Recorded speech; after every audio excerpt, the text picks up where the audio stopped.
Do you feel the pressure to grow your business, but doing so feels a bit like drowning? Welcome to Slow Growth Business, the show for business owners and leaders to quiet the noise and lead your business to success, one day at a time, slow and steady. If you feel your business is running you and you're ready to run it, you've come to the right place. Now, here are your hosts, business coaches Jimmy DeGroat and me, Kyle Bullock. Hey, folks, welcome to the Slow Growth Podcast. This is Jimmy DeGroat. Sorry. Hold on. Wait, what?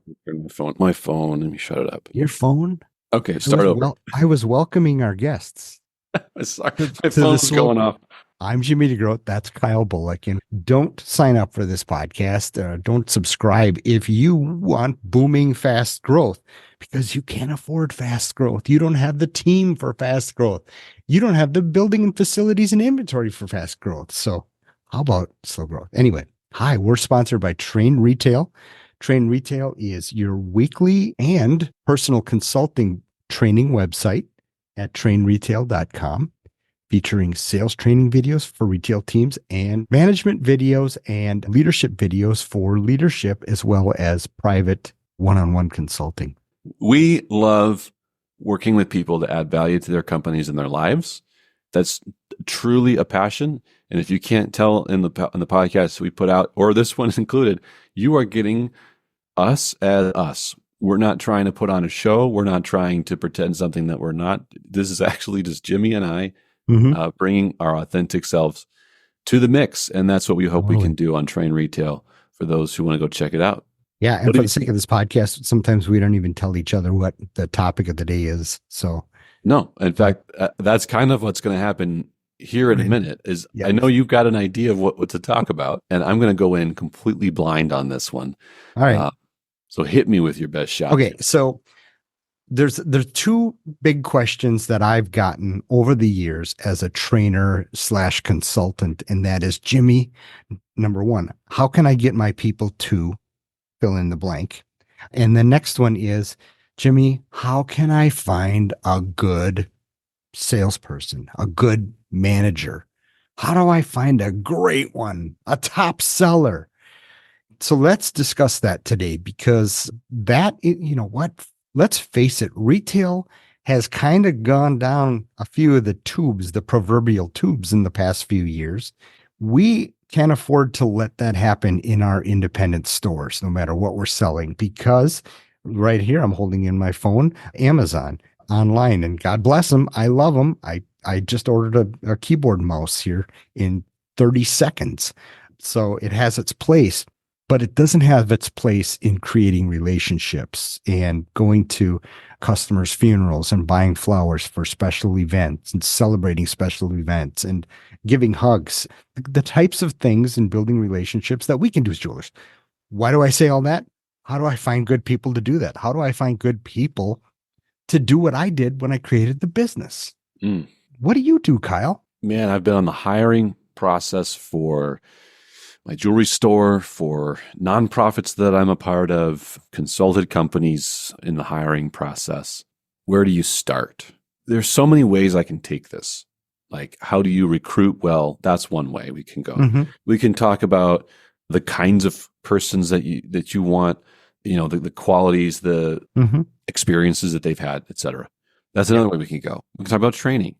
But like, let's just back up on this real quick. And let's talk about the theme of our show. Slow growth comes from the idea that you can slow and steady grow your business towards success.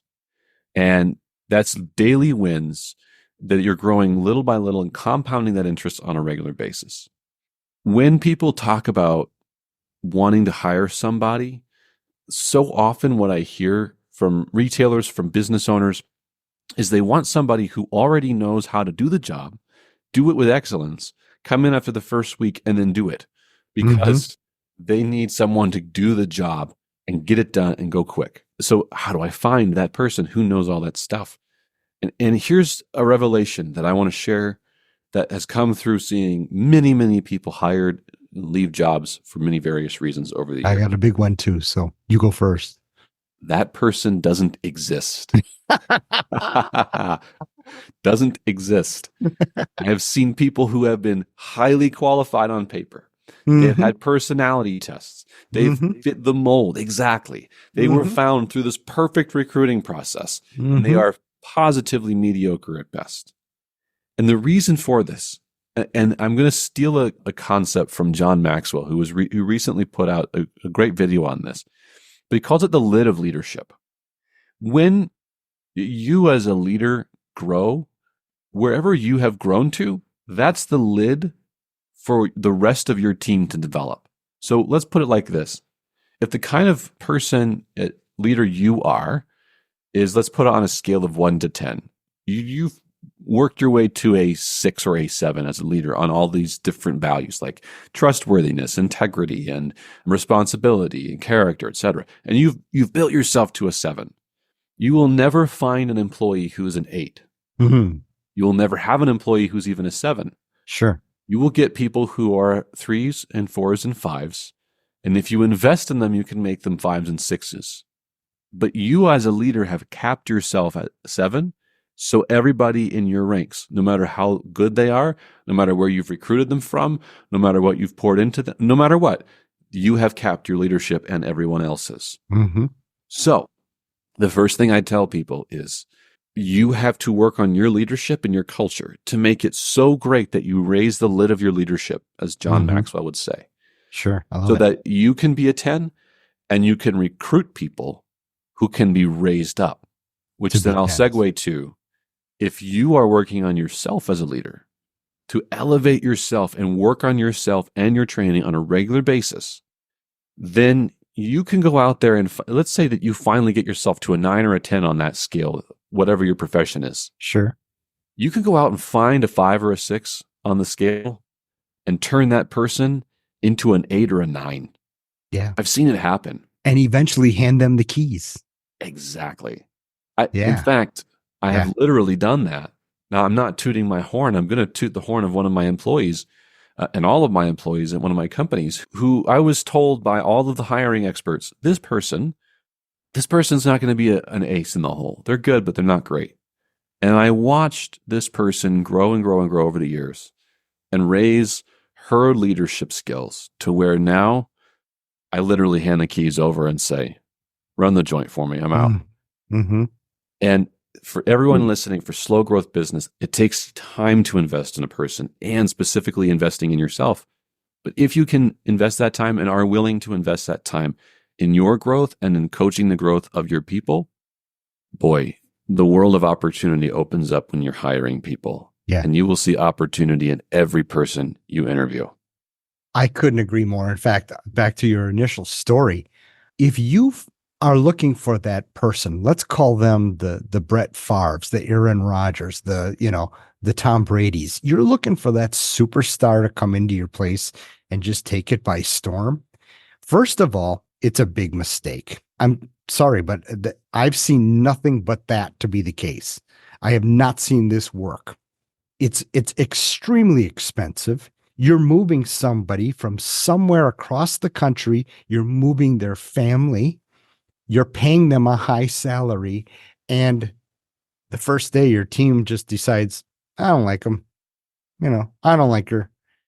I have never, ever seen it work. And I have been that person 2 times in my life. I've The been person that who's person. hired into a company? I've been hired. Yeah. Yep. After I left up at Jim Krishock Jewelers, I've done that. And it just does not work. I am so much more like you. Let's find some people that can, and maybe it's from within our existing team. Maybe there's a person from within our existing team. How much less expensive and how much happier you're going to be in the long run that you've got somebody that's built into your culture that everybody loves, that everybody respects, and they slowly come up as a leader. I love it. I love it. I love it. I could speak all afternoon about this, but I won't. Yeah. It's just not the way to do it. I could ramble forever on this as well, because I believe in it so much that I can't help but preach it over and over and over again. If you invest in yourself as a leader every single day, you will know what qualities and attributes you want to find in somebody to take over a role because you will have walked the path. So funny enough, I got asked this question very recently. I get it asked at least once or twice a year. What do you look for on a resume? And I go, not much. Yep. Me I neither. honestly, and I know a lot of great employers just sort of, see your name, you got something on there, throw it to the side. Sure. And I want to look at you in the eye and I want to see opportunity. Great leaders who have great hiring practices are gifted at finding opportunity in people. Mhm. And they've all kinds of ways to do that. Sometimes you can measure it. Sometimes there's processes to do it. It's not always a gut feeling, but sometimes it is. Mhm. And you look at somebody and you say, I'll say it this way. Whoever you are on day one is your worst performing day at my company. Yeah. Because every day that you're here, I want to pour into you and help you get continually better. I love it. If I'm looking at someone and I expect them to be a high performer on day one, then I've already hit the plateau of potential and that person is not going to work out. Mm-hmm. But if I can look at somebody and go, today is your worst performing day. Tomorrow you'll be better. Tomorrow, the next day you'll be better, etc. Yeah. That's what I want. And the way that I know that I'm looking at opportunity is because I have walked the path that this person's about to walk. Yeah. I have been down the road and I've got the bruises. I know what it feels like to be on that journey. So I know what it takes. And my job as a leader is to help you as an employee get to where I'm at today, but faster and better than I got there. Right. And better. I love that. Yeah. That is the greatest hiring practice game you could possibly come up with. Okay, so right now we're recording this podcast today. It's October. It's the middle of October. And what's going to happen to both you and I now, my friend Brad Huskin, there's going to be people that call us in the middle of November and say, would you train my team for Christmas? And it's like, I can't give you a pill or an energy boost like that that's going to work. The same thing is, hey, can you help find me some new people for Christmas? And I'm thinking, you want to train a person in 10 days? How crazy is that? So I am like yourself. I've always considered myself, I'm always a recruiter. If my store is doing the best volume it's ever been doing before, I'm always looking for people to add because my philosophy has always been good people will pay for themselves. So I never got to a point where I stopped looking for people. I was always recruiting. And me personally, and maybe you can tell me your thoughts, I loved recruiting at restaurants and places where people needed to be able to speak to people and be pleasant to people and communicate, because that's huge in retail. Where did you find good people? That's where I found my best people, as a matter of fact. I can tell you specifics. One great person I found, I knew her through church. Mm-hmm. But I was watching her Instagram or Facebook one day and she was selling this was essential oils, like the height of essential oils. Mm-hmm. She loved them so much and she was selling them. She would never say that she was selling them, but she had such passion and she was such a trustworthy and loving person. I just knew that about her. Yeah. And she's been phenomenal. Another person I love and admired, he came up because he was in a theater production that I was a part of. I'm on the board of a theater company, and he performed in it. And I was so glad because, again, I could see integrity. I could see trustworthiness. I saw his work ethic. Mm-hmm. He was an unconventional kind of hire, but for the position, but he brings those qualities and we can train some of the things he needs to know. And he has been very teachable. Yeah. For me, those are qualities that are so important. In my organizations, I'm almost always favoring those types of character skills because I can find great accountants who can push pencils and numbers around. I can find people who are very charismatic and be on the sales floor.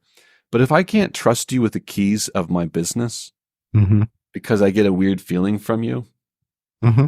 then I don't really want you in my business. Right. The business feeds my family. So that's what's at stake for me. Yeah. And I have to trust you enough to do that. Being able to develop that kind of a relationship with somebody is important. And the way you do that is by seeing their character when you're not around. Yeah. And knowing people who've seen their character To your point, if you're going to recruit someone from a restaurant, you can have great service that day and be like, that person's really good. But how much better if like I went to the same restaurant later on, Jimmy, and I went back and I said, Jimmy, did you know that there's a server there? Her name is Cassandra. And you go, I had Cassandra. Isn't she amazing? I go, yes, I had that experience. And then you Right, right. realize she's Consistency. consistent. Yeah, yeah. It's Yep. it's seeing the social proof over time through people. Yep. I've worked and coached some jewelers from time to time that are looking for that person. They wanted to hire me. If I had $100 for every time a jeweler asked me if, find me a great person, I'll pay a great commission and that type of thing. But anyway, I digress. But the best luck we've had in helping people is just say, keep your radar up all the time. The more you're in a hurry, it's just like finding a boyfriend or a girlfriend, right? If you're desperate and in a hurry, everything's going to be wrong about it. And you're going to spend a lot of money and you're going to make all kinds of mistakes. But if you go with your gut and go with integrity and over time and work that, the other thing too is they may be perfectly happy where they're at when you've approached them. You made a great impression with them. You know what? 3 months down the road, they may think of you, that person that left them a great tip, or that great person that had a lot of integrity in. I've always wanted a team of people that wanted to work at my store, that couldn't, or even friends say, hey, you got to come and work at this store. We have a good time here. It's really neat. And so that's the other tip. Number one, keep your radar up all the time. And number two, don't necessarily look for, like you said, somebody that knows your business or has worked in your business, because a lot of times we have to untrain them, right? Yeah. Untrain their bad habits. So let me make a full circle here right quick with what you've got, because what I'm going to say is going to make some people think, well, he's evading the answer that for the question that he was given, which is, how do you find great people? But I can't emphasize the truth of this enough. You have to work on your own leadership. Mm-hmm. You have to. You were saying, well, we've both seen you hire some person who comes in and that doesn't work out well because they don't fit the organization. We've also seen situations where you hire someone who's phenomenal, who's great. They come into the organization, but they get extremely disgruntled and frustrated very, very quickly because the organization is not thriving for them. Mm-hmm. There might be some toxicity in there. It may just not be a growth environment, and they are Mm-hmm. growth oriented. And people who are highly skilled and prized, they won't work in that environment for very long because they Right. get agitated. Right. They get like, I want to spread my wings and I want to fly. Right. And everything rises and falls on leadership. So I cannot stress enough, you as a leader have to be spending, daily time meditating, working, and growing your skills. If you're not doing that, you can't find someone who's going to be an excellent leader. And you can't train that person, because what is absolutely key to a new hire is that you as the leader spend time coaching that person, so that the things that you do actually may take you much more time to complete them, because you now need to show this person how you do it. But if you're not preparing yourself for that, you're not in a place where you're growing in that way every single day, it doesn't matter who you hire. Yeah. It doesn't Yeah. matter their qualifications. They're never going to be the ace in the hole that you wanted. So grow yourself. Spend time in leadership development and training. I'm saying that a bit biased because we have training platforms that help people do that. But it doesn't have to be, it can be anywhere. It can Right, be, right, right. Here's how you know you've done it. You look back 6 months later after hiring somebody and you go, boy, look at where we've come from. Mm-hmm. And when you say that, that's how you know it fits hand in glove. But if you look back 6 months later and you go, we're about in the same place, or man, this is frustrating, hope one day it gets better with this person, it won't. No, you're right. You're absolutely right. I love that beyond anything I've ever thought of in terms of recruiting and hiring, because I think of my situation. I knew very early on as a manager that I wanted to build an organization, because we spend a lot of our days there, right? A Yeah. lot of our life is spent at work. I wanted to build an organization that people wanted to come to work and people enjoyed it and had pride and told their friends about. And so I did that very thing. I'm not trying to brag here, but I've done what we're teaching you, and that is I've invested in myself as a leader. I built up and I edified my people. There were days, I'll give you an example, in northern Wisconsin where the snow is so high that only the old people that wanted their watch batteries changed would come out. You know, nobody deserves to be driving on some of these days, but we're all in there and we got our jeans on. And I said, ladies, we're getting pizza today. We're just going to have a great day. Okay. We're going to goof off all day and we're going to do this little project, but we're going to have fun. And gosh darn it. And we put on Dr. Seuss videos on our big screen TV and we just had a great time. Here's the irony of that whole thing. Then customers that would come in later in the day saw we were having a great time. They were happy. They were excited. They bought. Anyway, I'm digressing and I do often, but we had a place where people wanted to come to work. And I think if you do exactly what Kyle said, you work on yourself and your leadership skills, you're going to have people knocking down your door wanting to come and work for you. Period. Yeah. It's true. It's true. And this is the hardest part of the podcast because we got to close it. And I know. And I like we have talking 50 about other things on this topic that we need to talk about. I know. That's why we want people to subscribe. And you guys got to get on with your day and go take your leadership and beyond. But I hope you hear this passion in our voice that I just love, I adore watching people grow. Mm-hmm. If you can be obsessed with that, then you can take someone and help them develop themselves. What a gift. Mm-hmm. What a gift to have the front row to that. But that's a mindset change. Yeah. So hopefully that answers the question of how do you find great people? Well, you start with yourself. You grow you into the best version of a leader you can possibly be by challenging yourself daily in that way. Yeah. And you find opportunity in people all over by keeping your radar up and watching for opportunity to present itself in people. Sometimes it surprises you, and those are the best ones. Those are the best ones. Yeah. But you'll find them. You know, Kyle, and I think I'll close it out with a little self-promotion here. But the thing is, folks, we do not teach on theory. Okay. Kyle and I both teach on things that we do and have done. And so if you want a wonderful little week by week, how to become a leader, how to become a great manager, how to write recipes for your business, how to be able to have a great work-life balance and actually have a life, sign up at trainretailmanagement.com for Kyle. Kyle takes the lead on that. I do some of those trainings, but it's incredible. And I just love it all the time. I love editing it on the editor because I'm thinking, yeah, baby cakes. That's what I did. I love it. I love it. See, I could keep talking. I'm sorry. Sometimes Kyle has to wave his hand saying, shut up, Jimmy. Shut up. Shut up and tell them to hit subscribe, and we'll be back next week. All right? Go to trainretail.com. We'll see you next week. All right. We'll see you next week. We hope you leave this episode a little better than when you first began. If you'd like more resources to grow your business slow, steady, and consistently, check out our on-demand video catalog at trainretail.com. Or if you have a question or frustration we can help address in your business, write to us about it. We love to help solve big, ugly problems. So hit us up at kyle@trainretail.com or jimmy@trainretail.com. Good luck out there, and we will see you next time.